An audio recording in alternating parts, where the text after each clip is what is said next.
Assalamu alaikum everyone. Hope you all are doing good. So இன்றைக்கி ரொம்ப ஈஸியாக வீட்டில் செய்யக்கூடிய ஒரு மாஸ்குலோ ரெசிபி ஒன்று தான் பார்க்க போகிறோம். இதுக்கு வீட்டில் உள்ள 3 பொருட்கள் இருந்தாலே போதும். வாங்க இது எப்படி செய்கிறதுன்னு பார்க்கலாம்.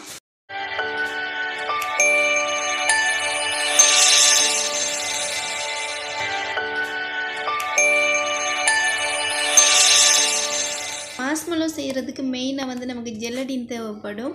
ஜெலடின் வாங்கும்போது அது உற்பத்தி செய்த நாடு அது ஹலாலா என்றும் நீங்கள் பார்த்து வாங்கிக்கோங்க. இப்போ 2 டேபிள் ஸ்பூன் ஜெலடின் ஒரு பவுலில் ஆட் பண்ணிவிட்டு இதோட சுடுதண்ணி ஒரு 3/4 கப்பு சேர்த்து நல்லா மிக்ஸ் பண்ணி ஒரு ஓரமாக வச்சுக்கோங்க.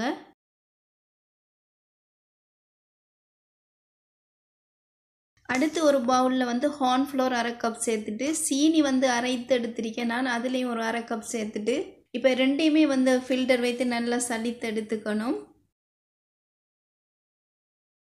அடுத்ததாக இது மாதிரி ஒரு பவுல் எடுத்துட்டு அதுக்கு கொஞ்சமாக ஆயில் சேர்த்துக்கிறேன். எல்லா பக்கமுமே ஆயில் படுற மாதிரி இந்த ப்ரெஷ்ஷால் தேய்த்துக்கோங்க. பிறகு நம்ம மாவு ரெடி பண்ணி வைத்திருக்கோம் இல்லையா, சோள மாவு சீனி எல்லாம் சேர்த்து ஆயில் அப்ளை பண்ணினதுக்கு மேலே அந்த மாவில் கொஞ்சம் தூவி எல்லா பக்கமும் படுற மாதிரி நல்லா தட்டி எடுத்துக்கோங்க. மாஸ்மெல்லோ செய்கிறதுக்கு நான் இந்த பேனில் 200 கிராம் சீனி சேர்த்துக்கிறேன். தண்ணி 3/4 கப் சேர்த்துருக்கேன். கொஞ்சமாக சேர்த்தா போதும், கூடுதலாக சேர்க்க தேவையில்ல. ரீசன் பார்த்தீங்கன்னா இந்த ரெசிபிக்கு பாவு நல்லா இருகணும். தண்ணி நிறைய சேர்த்தோம் அப்படின்ட்டு அந்த பாவு இரும் வர நீண்ட நேரம் காத்திருக்கணும். இந்த பாகுக்கு ஒரு 3-4 ட்ராப்ஸ் லெமன் ஜூஸ் சேர்த்துக்கோங்க. நான் எடுத்திருக்கிற ஜெலடினில் லெமன்ஸும் ஆட் பண்ணியிருக்கேன், அதனால தான் நான் லெமன் சேர்க்கலை. இப்போ பாகு நல்லா இறுகிட்டு ஒரு கப்பில் தண்ணி எடுத்துகிட்டு இதை உள்ளே விட்டு பார்த்தோம்னா கரையாமல் உருட்டி எடுக்க வரும். இதுதான் சரியான கன்சிஸ்டன்சி. இந்த ஸ்டேஜில் ஜெலடினை சேர்த்துடுங்க. ஜெலடின் சேர்த்துட்டு ஒரு 4 நிமிஷம் நல்லா மிக்ஸ் பண்ணிகிட்டே இருங்க. இது போல் ஒரு ஸ்பூன்லேயே அல்லது ஸ்பேஜிலாவிலே நம்ம எடுத்து பார்த்தோம்னா நல்லா இறுகி இருக்கும். இந்த ஸ்டேஜில் ஸ்ட்ரோ ஆஃப் பண்ணிவிட்டு ஒரு 2 நிமிஷம் கழித்து ஒரு பவுலில் சேர்த்துடுங்க.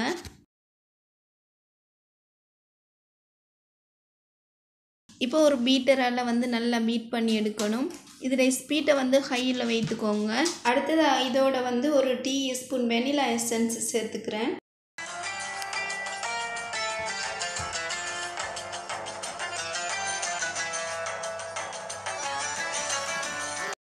இப்போ நல்லா பீட் பண்ணியாச்சு. இதில் கன்சிஸ்டன்சி இந்த மாதிரி இருக்கணும்.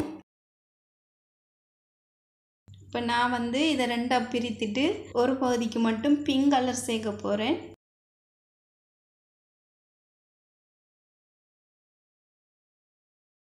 இந்த மோல்டில் ஊற்றின உடனே ஒரு கரண்டி வைத்தோ அல்லது ஒரு ஸ்பேஜிலா வைத்தோ இது மாதிரி நல்லா ஷேப் பண்ணிக்கோங்க.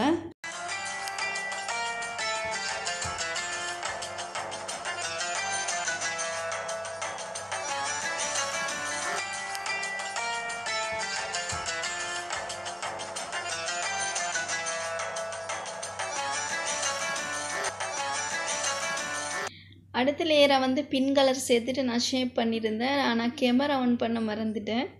இப்போ இதை 8லேருந்து ஒரு 9 ஹவர் வரை நான் அப்படியே வைத்துடுறேன். இப்போ பார்த்தீங்கன்னா நான் 9 ஹவர் சரியாக வைத்திருந்தேன். இப்போ நல்லா செட் ஆகிட்டு இதுக்கு மேலே ரெடி பண்ணி வைத்திருந்த அந்த மாவு மிக்சரை நல்லா சேர்த்துடுங்க.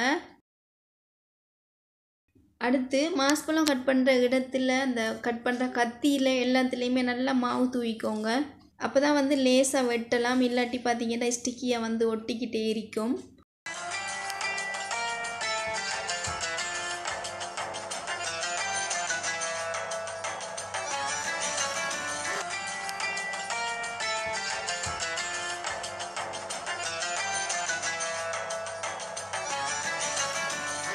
நான் ஒவ்வொரு தடவை வெட்டும் போதுமே இந்த மாவு தூவி தான் வெட்டிகிட்டு இருக்கேன். நான் ஆரம்பத்தில் சொன்னது போல் இந்த ஜெலடின் லெமன்ஸ் ஆட் பண்ணின ஜெலடின் யூஸ் பண்ணியிருந்தேன். சாப்பிடும்போது பார்த்திங்கன்னா இதில் புளிப்பு சுவை கொஞ்சம் கூடுதலாகவே இருந்தது. சிலருக்கு இந்த புளிப்பு சுவை பிடிக்கும், பிடிக்காதவங்க வேறு ஜெலடின் வாங்கி ட்ரை பண்ணலாம். ஃபைனலாக இப்போ எல்லாம் கட் பண்ணி எடுத்தாச்சு. பார்க்கும்போதே உங்களுக்கு விளங்கும் மாஸ்மெல்லோ எவ்வளோ ஈஸியாக வீட்டில் செய்யலாம் அப்படின்ட்டு. இந்த வீடியோ உங்கள் எல்லாருக்கும் பிடித்திருக்கும்னு நம்புகிறேன். என்னுடைய வீடியோ பார்த்து சப்போர்ட் பண்ணுற உங்கள் எல்லாருக்குமே மிக மிக நன்றி. இந்த வீடியோ பிடித்திருந்தால் மறக்காமல் என்னுடைய வீடியோஸ்க்கு கீழே சப்ஸ்கிரைப் பட்டனை தட்டி சப்ஸ்கிரைப் பண்ணிக்கோங்க. பக்கத்தில் இருக்கிற அந்த பெல் ஐக்கானையும் கிளிக் பண்ணிக்கோங்க. இன்ஷா அல்லாஹ் நெக்ஸ்ட் வீடியோவில் வந்து சந்திக்கிறேன். அண்டில் தென் அஸ்ஸலாமு அலைக்கும். Thank you so much.